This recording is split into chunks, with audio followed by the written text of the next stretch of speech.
Thank you to Fashion Tech Berlin for inviting me to speak and also for putting on such a great series of talks and exhibitions. My name's Amy Congdon, and I'm not really sure what I call myself. I'm playing with the title of biological designer. I suppose I could say that my background is I'm a textile designer. I did a BA in textiles and then an MA in textile futures in the UK. And when I tell people that I'm a textile designer, they go, "Oh, you make cushions." And not quite. Sometimes I just say yes because it's easier, I'm sure. And whenever you say that, people go, "Oh, so that's what you do." So it's not really what I do. I work with living technology. So my talk today is about a different type of technology, and that is living technology. And my real interest is in how we can work with science and scientists to grow our future materials and ultimately fashion. So looking at how can we use living materials in the future. Already there's computers that are shipped in a replacement for styrofoam, which is grown using mushrooms. Bacteria can produce you scents, and there's even been an E. coli developed in a lab at a university which will produce silk for you. So if we think about all these different types of living organisms, it radically starts to shift how we might produce our future textiles. So really, what does this offer for fashion? And it's really a growing area of interest. So I'm going to take you through some examples of what's currently happening in the field and then move on to some of my work.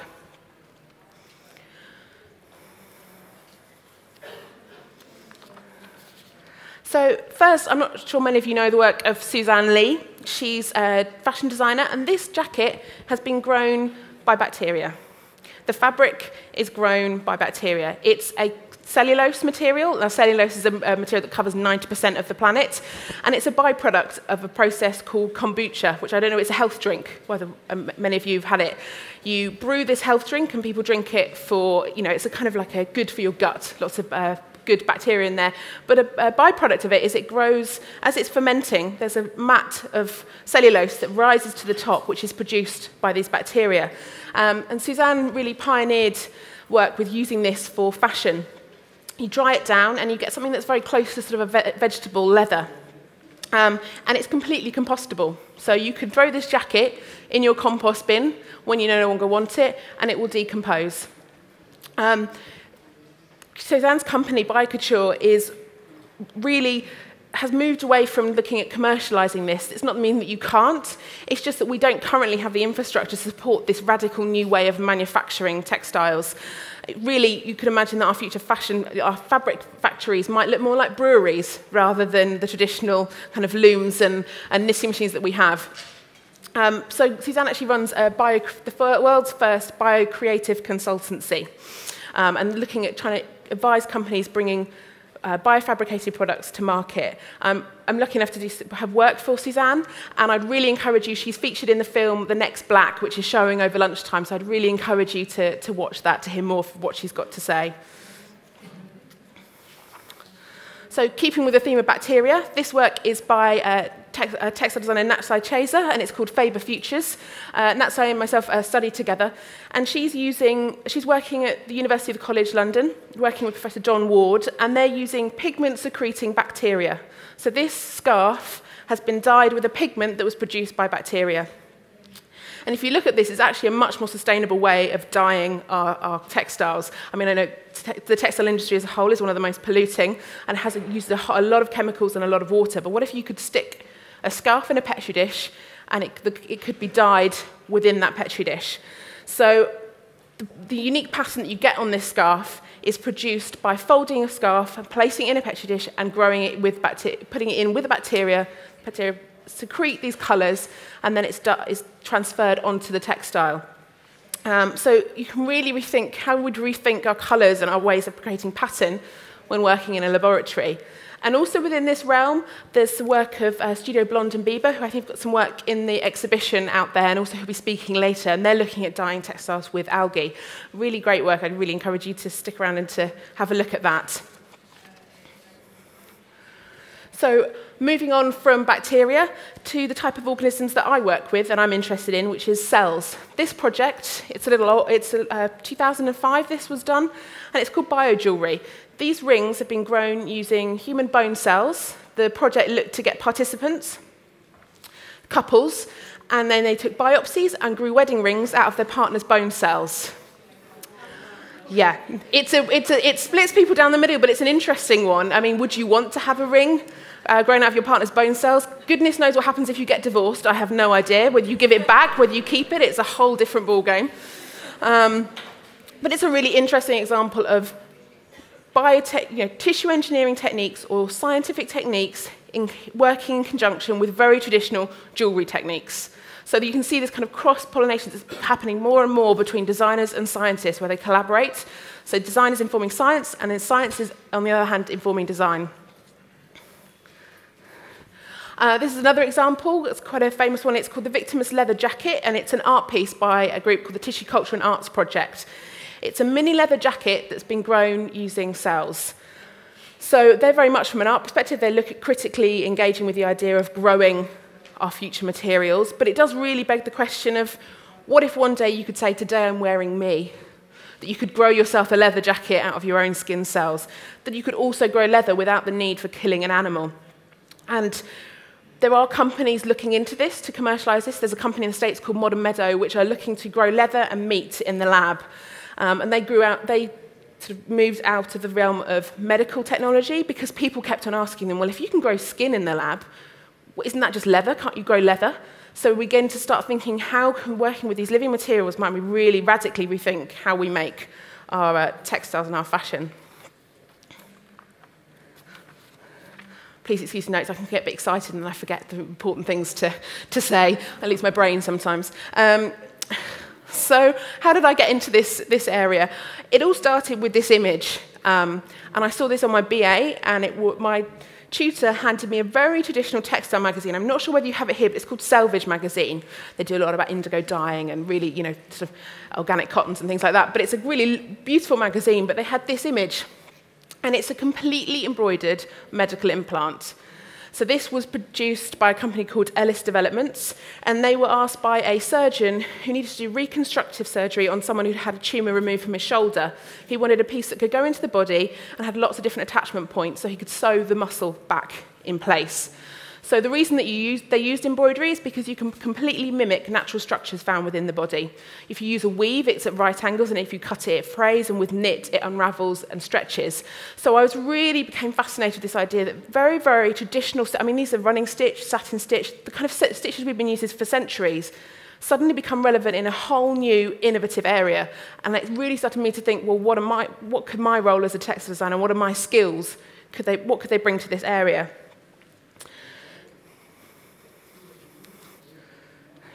And the more you look, the more you see textile techniques being used in science labs around the world. These are tissue-engineered skin threads.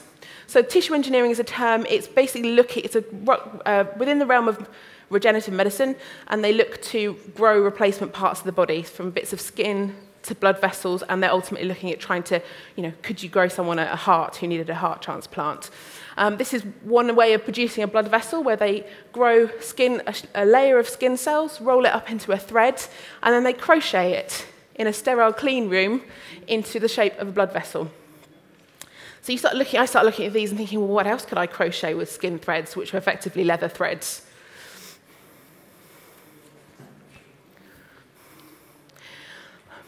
This is another really amazing example. I'm sure all of you know of 3D printing. This is a 3D Bio Inkjet Printer. It prints cells, which is quite a different thing altogether than plastic or ceramic. Here it's from the Wake Forest Institute. They're trying to print a kidney there, I think. So this kind of research is looking at can you print someone an organ with their cells to the exact size that you need, really reducing the chance for rejection. It's a way off yet, but this is just some of the cutting-edge stuff that's happening in tissue engineering, and there's a whole lot of design that's going on here, and a lot of making decisions that are happening. And I sort of, again, look at this and think, well, what if designers got their hands on this? I mean, we're a curious lot. We like to try things, see how far we can push materials and techniques. Well, what would we print if we got our hands on this? So, drawing on all this research, my first exploration within this field was a speculative one. I was interested in what this growing of materials might mean for haute couture or high fashion, how might we craft with living cells our future bespoke and luxury fashion. So it began with imagining a space where fashion is crafted from cells and not fabrics. And thinking about what are the new production setups that we might need, what are the new tools, and ultimately what materials could we grow in the lab. When we work with the leather, we're restricted to the size of the animal, the type of skin that it had evolved to have. But in the lab, you could grow yourself a leather to the thickness, to the colour, and to the qualities that you're after. And we could create never-before-seen hybrids and build unique properties that aren't found in nature. And also thinking about how we might wear our future fashion. Could we graft bespoke jewellery pieces onto our skin for the night or for the season? And if we could, would we want to? So this project was really about visualising with design skills very complex and difficult to understand technologies and putting them out there to people and saying, this is what we might be able to do with it in the future. There's amazing things that are happening in labs, but they're very difficult to understand. But when you take them through a design process of thinking, how might I turn them into a product? And then you put that out there, it opens up a space for debate where people can say, well, actually, I wouldn't want that, or I would want that. Before the technology is out there and it's happening, there's a real need, I think, to bring people along and to explain what we might be able to do in the future.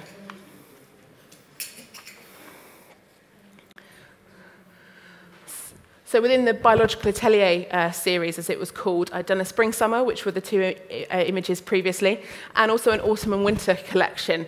And that was really questioning, will we still have seasons at all? Is that an industry norm that will stay with us, or will it change completely? So pulling on those understood setups, it allows this kind of work to feel both familiar and unfamiliar, and it pushes boundaries and opens up a space for debate. And really, these collections were about exploring what it could mean to grow fashion. And haute couture as an industry is not really known for its ethics. A lot of people will wear fur, but is it different were it to be grown in the lab? Do you mind where it comes from as long as it's beautiful? A lot of visualizations of biotechnology or materials that have been grown are quite often quite visceral in looking, quite fleshy. But if you suggest we get to a point where they're highly crafted and they're beautiful and seductive, do you care where they came from? So this was really what this project was about. It was about thinking, what would the materials feel like? What would they look like? And it was about really using design skill to suggest how complex medical technologies, and a lot of these technologies of living materials come from medical applications, how could they be used within a consumer landscape, and asking the public, sort of really, would you buy it? So, within the field of living technology and living materials, there's a lot of ethical issues, but it's also potentially vastly more sustainable. If you could grow a piece of leather to the size and shape that you needed, there'd be no insect bites, there'd be no need to kill the animal. That's a much more sustainable way of doing things. Imagine if we could grow leather or ivory in the lab. We could grow that piece of leather to any colour as well. Really thinking about how we could engineer with living technology the type of materials that we want. But with all of this, the speculation and research into the area, it became really important to work hands-on in a laboratory. Ultimately, could I embroider a scaffold and get cells to grow over the top? Which seems like quite a simple question. I turned out the answer, or the process of doing it, wasn't so simple. So image on the left-hand side is a very traditional couture atelier where you might produce very beautiful embroideries or things for fashion. And on the right-hand side is a tissue culture laboratory, which is where I spend quite a lot of my time. I don't look that glamorous. I often look quite stressed because I'm not quite sure what I'm doing. But it's a very different space to work. That was me. It's also very different for I'm quite a messy designer, and I go into that lab and I have to be very clean, very sterile, and make sure it's like the world's worst game of operation. You can't touch anything on anything, otherwise it gets contaminated, and then, oh, I think this is me, sorry. And then your experiment's ruined. So it's a very different way of working. And currently I'm working in a lab at King's College, London, and I get a lot of strange looks from the scientists who go, well, you're a designer, what are you doing in the lab?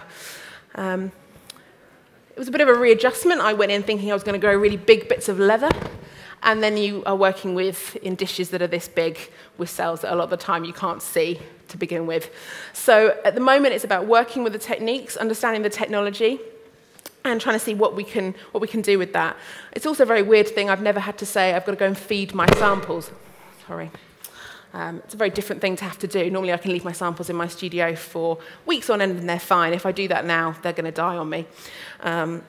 So at the moment we're looking at growing both skin cells and bone cells, so in essence leather, over the top of embroidered scaffolds that I've made. So cells love to be told what to do. They also love, you can really give them, they love to be given information as to where and how to grow. So the idea is how can we structure a scaffold to inform cells and to grow the kind of materials that we're after. They also love flat, stable surfaces. So they love the bottom of a Petri dish.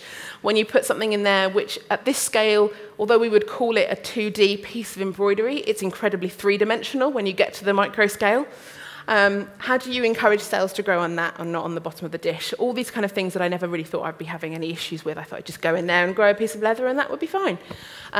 You can see this that goes across here is one strand of thread, and then the little light bit of triangle in the middle is a group of cells hanging on between two pieces of thread.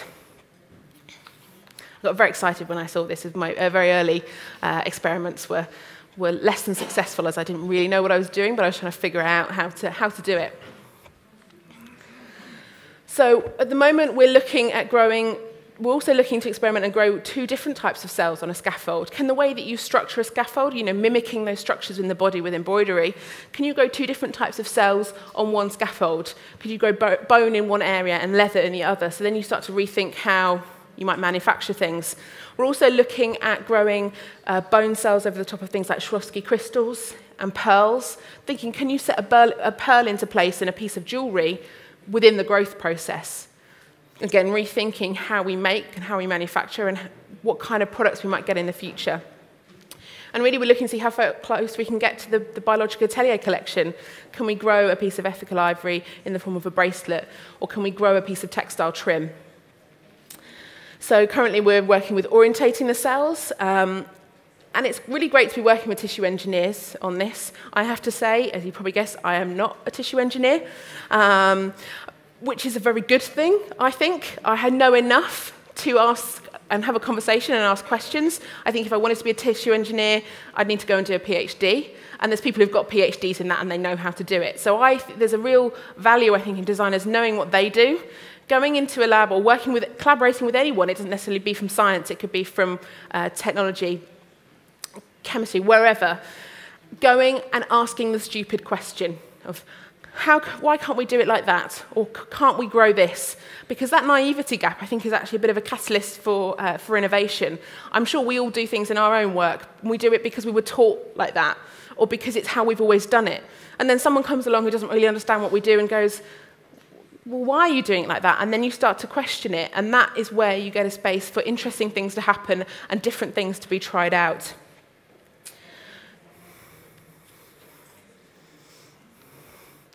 Sorry, I should probably also say that it's the edge of a scaffold, that's a satin stitch, which is running around the edge of the scaffold, and all the bright green points are cells. So these cells phosphoresce under green light, so you can see where they are. Part of the trouble is that the scaffold does it as well. There's a process that a lot of scientists use where they're trying to look for cells where they'll dye a sample. Well, threads love dye, so that causes its own problems. So you're going to start to understand that you really need to rethink their processes and how they might fit for what I'm after doing. So I think in the contents of this conference, it could be strongly argued that one of the next revolutionary fashion technologies is this living, self-replicating technology in the form of cells, in bacteria, in mushrooms, in algae, and how can we work to co-create with these types of living organisms to grow our future materials? And really the question that I often ask is, will today's life-saving medical technology be used to design tomorrow's fashion, as Suzanne Lee's put it? Much of this comes from medical technology, but how could we use it for our future fashion and textiles? And how will our roles and skills as skill sets need to adapt in order to make this a reality? Thank you.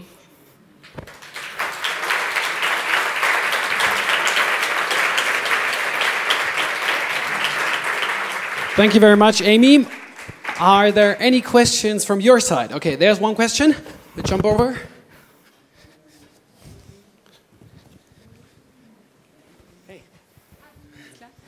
Hi, thanks a lot for that awesome talk. I was wondering if you can build leather-like material, or leather pretty much, can you also work on the characteristics of it? Like, can you make it washable? My first answer is, I'm sure yes. I would have to definitely go and ask someone. At the moment, we are very much at the stage of growing quite, growing very simple leather. I mean, biology is amazing with all the different things it can grow. We're sort of here, and biology is up here. So yes, and a lot of the stuff I'm talking about is, in increments of, some of it's is available now, some of it we're talking 20, 30 years in the future potentially, but I see no reason why not, but not for a while would be my kind of non-scientist answer to that one. But it would be great if we could. And those are the kinds of things we would be thinking, that design thinking, okay, leather's great, but why can't I throw it in the washing machine? We have another question for you, Amy. Yeah, hi. I'm just wondering about the timetable. How long does it take to grow like 1 inch of this leather? When I'm working in the lab, I'm growing it over the scaffolds. We're currently at the stage where you're not seeing it by naked eye because it's going on top of an embroidered scaffold. I think when growing sheets of material, you're talking several weeks. And then it just depends in times. It's a time of layering it, getting to a point where you get a thickness that you're after. I encourage you to watch, there's a TED Talk by one of the founders of Modern Meadow, Andras Forax, who talks about their process of growing leather in the lab. It's a TED Talk, which is really, really great. And they're also looking at growing meat in the lab as well. So that would definitely recommend, and they're sort of really looking to take it commercial, essentially. And I think with all kinds of these technologies, it's, I'm sure, going to be very, very expensive when it first hits the market. But it's that, the more we work on it, then the price point starts to go down. How long exactly are you now working in this research? From the point I saw the image of the snowflake, that was about 2007, something like that. But at that point, I knew I was interested in it, and I wasn't working in a lab, and I wasn't really sure exactly where it would go. I think in terms of working in a lab, that I first got some training in 2011. So it's been sort of 3-4 years of working in a lab specifically, and longer in terms of thinking about the wider implications and how it might affect us. So if you want to push the boundaries together with Amy, please join her. Thank you very much for this amazing talk. Amy Congdon. Thank you.